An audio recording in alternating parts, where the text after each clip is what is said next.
अस्सलामुअलैकुम, welcome to यूनिफॉक्स।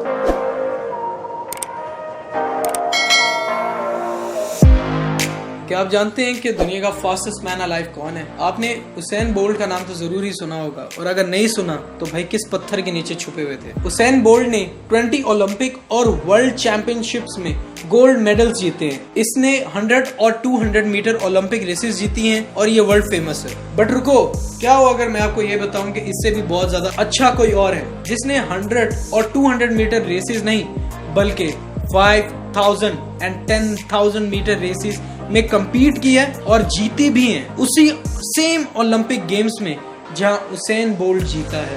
उसका नाम है सर मोहम्मद मुख्तार जेम्स फरा। बट लोग मो फरा को इतना नहीं जानते जितना उसेन बोल्ट को जानते हैं। उसेन बोल्ट जो सिर्फ 100 मीटर रेस में भागा था, क्योंकि दुनिया में लोग सिर्फ फास्टेस्ट रनर को याद रखना चाहते हैं, इसी वजह से उसेन बोल्ट ज्यादा फेमस है। दुनिया में 3000 से ज्यादा बिलियनियर्स हैं, बट आप उनमें से कुछ ही चंद लोगों को जानते हैं, जैसे कि मार्क ज़करबर्ग फेसबुक का मालिक, स्टीव जॉब एप्पल कंपनी का मालिक। उसी तरह जो जल्दी सक्सेस हासिल करता है लोग उसे याद रखना चाहते हैं, ना कि उन्हें जो आखिरी वक्त में जाकर सक्सेसफुल हुए। इसकी मिसाल आप खुद है। आप कितने यंग बिलियनियर्स को जानते हैं? यंग बिलियनियर्स जैसे मार्क ज़करबर्ग को लोग ज्यादा जानते हैं। यही मिसाल आप पर भी फिट होती है। इसीलिए कदम उठाओ, जो करना है कर जाओ, उम्मीद रखो और एक दिन उसे पूरा करो जो तुम हमेशा से चाहते थे, और दुनिया को दिखा दो कौन हो तुम।